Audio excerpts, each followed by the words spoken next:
Hello and welcome to Focus on Israel, which looks at the Holy Land. I'm Paul Calvert. Psalm 119 verse 41 from the New King James Bible says this: Let your mercies come also to me, O Lord, your salvation according to your word. I'm with Elana Heideman from Israel Forever Foundation, and we're talking about Declaration Day. Now, Elana, what is Declaration Day? Declaration Day, May 14th. This year, every year, online and everywhere, we are cementing this day in public awareness through a global campaign to make sure that the historicity of this one day does not get swallowed up by the propaganda and lies that have been built against Israel. We see year after year that the awareness of Israel's history is so poor that they believe literally anything about claims of land grabbing, colonialism, taking over, stealing the property of the Palestinians. But no, when we ground ourselves and the public in the facts of history, then we know that in 1947, on November 29th, there was a vote by all of the nations of the world for the fulfillment of previous international proclamations that gave a Jewish state in the ancestral homeland to the Jews. And that would come to fruition at the end of the British Mandate. So on the day, the very last day, May 14th, 1948, the very last day of the mandate, the leadership of Israel came together and they proclaimed the state of Israel in the ancestral biblical homeland of the land of Israel. On this day, this year and every year, we are making sure that we are going to have everyone in the world aware of this date and recognizing May 14th in the most unique, personal, and public of ways as Declaration Day, because we need to make sure that history and truth stand forever. So what practically are you doing to get other people to recognize this day?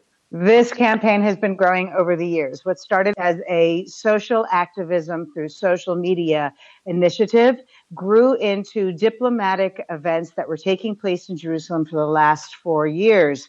These were gatherings of heads of state that were representatives here in Israel of embassies of international bodies, as well as nonprofit, non-political organizations to demonstrate that diplomacy makes a difference. Well, this year, diplomacy truly has made a difference because our continued effort have resulted in 3 major proclamations happening throughout the world. The first taking place on the floor of the Knesset, with member of Knesset Ohad Tal being the first to proclaim Declaration Day within the Israeli parliament, our democratic leadership body. It will be followed up by a declaration at the Embassy of Israel in Washington, D.C., where they will be gathering with Ambassador Leiter and the community that is there to honor Declaration Day as we lead up to May 14th, where we will then have a proclamation at the United Nations by Ambassador of Israel to the United Nations, Danny Danon, who is proclaiming as well the recognition of Declaration Day. And with this effort of this unique year, we will be launching 2-pronged campaign. Number 1 is to increase Declaration Day's recognition through political action, getting it into international calendars. Having an educational thread is our second focus, making sure that schools in Israel, around the world, religious, non-Jewish and non, are all educated to the significance of what took place on and before May 14th. Because this is one of the crucial ways that we can counter the lies being spread about May 15th and onward. What the anti-Israel, anti-Semitic efforts are, their main cause is to establish Nakba Day, that the establishment of the Israel was actually a catastrophe. Only our standing with truth through these not only apolitical, but political action-oriented, proactive methods of educating and awareness and truly taking a stand with history, only then can we make sure that we drown out the lies and we perpetuate the truth for future generations. You said you've had this in the Knesset in Washington, D.C., and also the United Nations. I'm quite surprised about the United Nations. They're not very warming to our differences. This is very significant. That is true.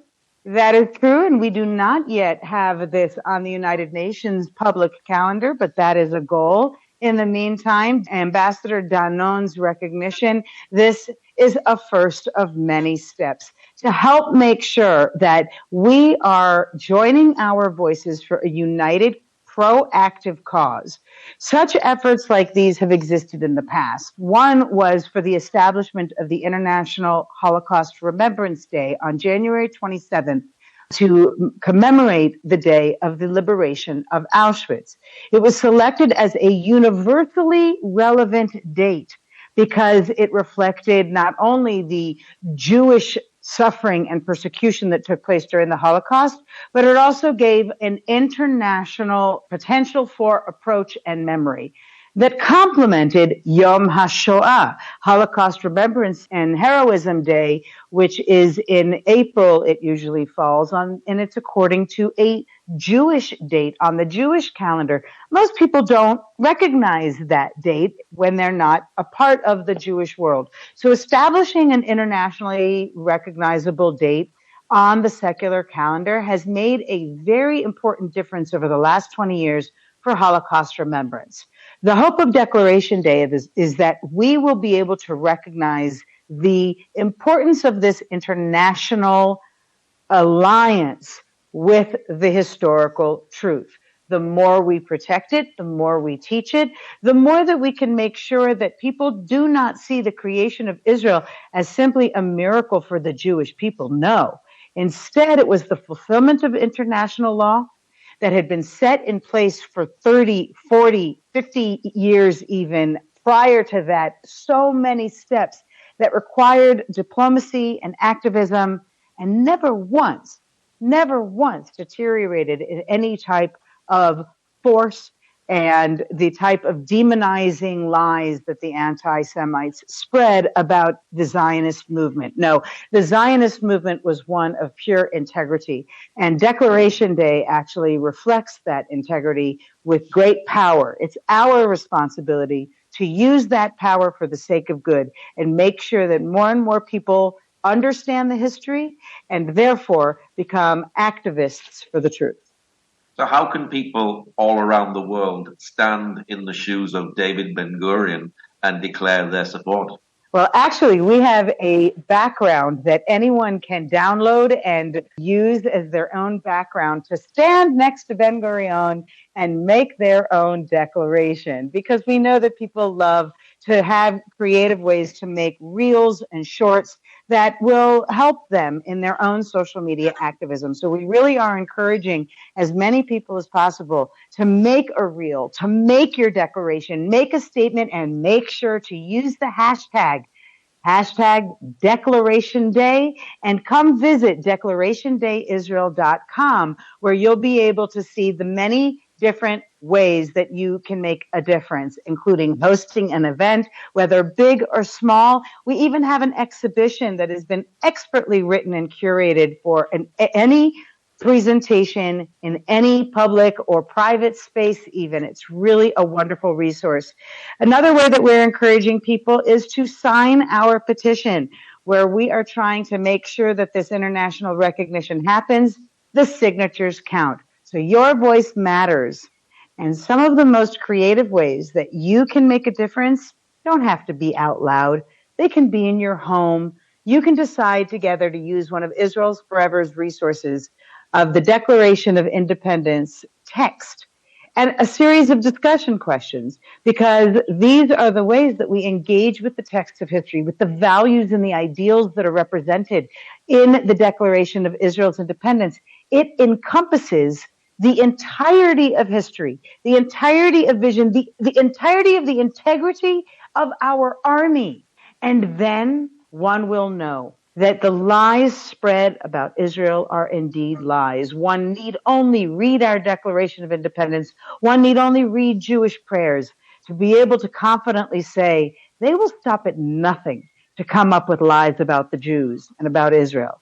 But we know the source. And so you can talk about it in your home, read it privately, and just become familiar. Of course, follow Israel Forever, where we are putting out endless content pieces that are shareable, informational, and help you make a difference. So here are the many ways that you can do something to make May 14th history this year and every year, online and everywhere. So check it out, guys. DeclarationDayIsrael.com, and be in touch with us if you need anything, or if you want us to give you a shout out for something you're doing for Declaration Day, because we want to honor you. All of your voices matter, and when we work together, we build the unity that we want to see. Declaration Day has the potential to do that.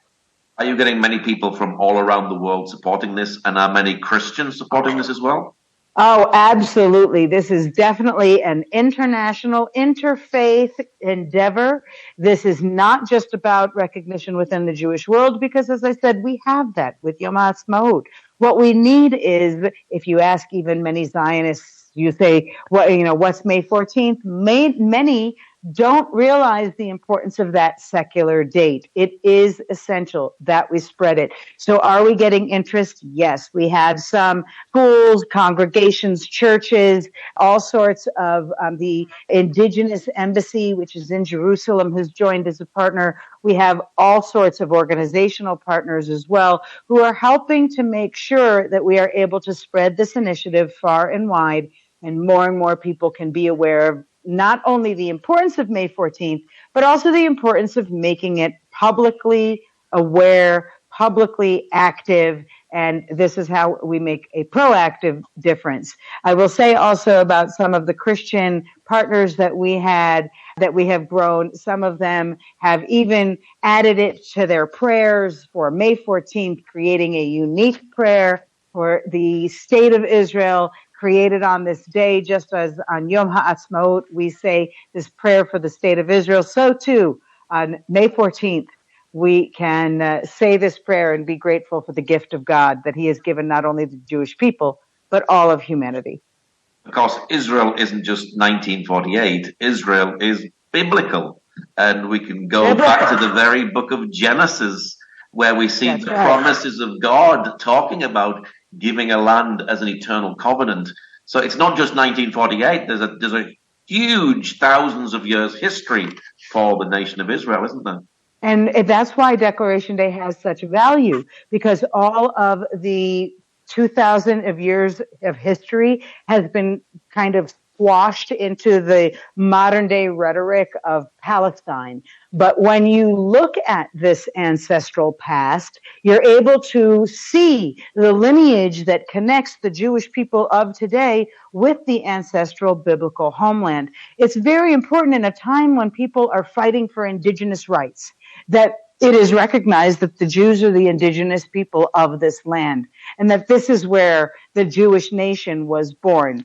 The Jews come from Judea, and any effort to separate us from that is nothing other than an expression of the oldest hatred in the world. We call it anti-Semitism. It has many different faces. Call it Judeophobia. Whatever it might be, it has been pulsing through the veins of many people for thousands of years, and yet the Jewish people have survived. So when we do celebrate Declaration Day, it is not about the creation of the Jewish state. No, it is the rebirth in the same physical ancestral soil and using the same language that had been used by the people 2,000, 3,000 years ago. So I think that it's important for people to recognize that something so modern can keep alive a legacy and an understanding of the history of something so far in our past. And this is very important as well, isn't it? Because many nations today are turning away from Israel, and we're seeing a rise in anti-Semitism. So we need to encourage people to support the nation of Israel and get behind this.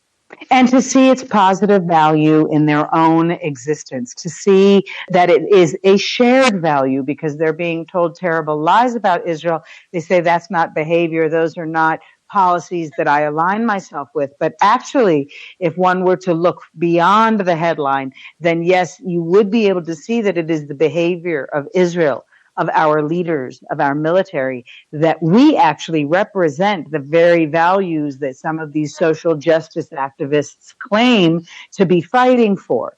It's very important today because in a post-October 7th world, when we would anticipate that there would be some empathy for the humanity of the Jewish people who were attacked in a genocidal assault, what we're seeing instead is the siding with those who committed the evil atrocity. This is a dangerous sign for the future. So we need to do actions now. We need to fulfill needs now so that as their rhetoric and narrative of lies, which is so well funded and so well integrated into the systems, it is institutional Jew hatred. And it is expressed in every way. Right now, more nations are turning away, more people are turning away, and it's actually God giving us an opportunity.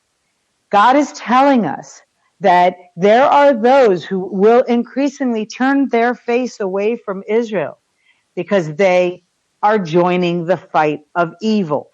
Instead, it is the few who will join the cause of the Jewish nation, and they are the nation of good. We know that this is going to happen. We've seen the patterns before. We've been told in every book of the Bible. It is our blueprint if only more people would understand it and read it weekly and know the Jewish prayers that go along with that legacy. Only then can we truly, because we're not going to defeat anti-Semitism. We're not going to get rid of it. All we can do is educate more and more people to have an increased respect for the Jew, Jewish faith, Jewish history, Jewish heritage. What does it mean? And why can we accept it and not turn it into a demonized entity that is somehow a threat to us? That's where anti-Semitism stems from. The concept that the Jew represents a threat to us. But we're always the other. And so therefore it can manifest itself in many ways. I think that when we encourage people to see that there is no threat, and actually in the very weeks surrounding and on the day even when Israel was reestablished as a nation state, other nation states were created and none of them faced the demonization campaigns and the delegitimizing campaigns that Israel faces. Because at its core, it is Jew hatred. So the more people know it, the easier we can fight it. And if you need help, you're in a situation, you have a community, you don't know how to counter these very well-funded, well-structured, systemized anti-Semitic campaigns. If you don't know what to do, we are happy to help you find the resources that you need, get the ideas that you need to be creative to counter the evil that grows amongst us. Remind us of your website again for people who'd like to make their declaration. Well, the declaration can be made at declarationdayisrael.com. I am the CEO of the Israel Forever Foundation, and our goal is to personalize the connection and understanding of Israel as an asset to not only humanity and civilization, but to understanding identity and peoplehood. This is for Jews and non-Jews all over the world, so you can come check out the sponsoring organization Israel Forever at israelforever.org. And this year, Declaration Day, May 14th, kick it off this year and every year. So come and sign the petition at declarationdayisrael.com and be in touch if there's anything that we can do to help you. Well, Elana, thank you very much for sharing today. Thank you so much for giving us this opportunity to amplify the message and to empower each one of you, to inspire you with just how much one person can make a difference. Good luck, everybody. Thank you for joining us today. Pray that God will move by his mighty power in the Holy Land and bring his peace.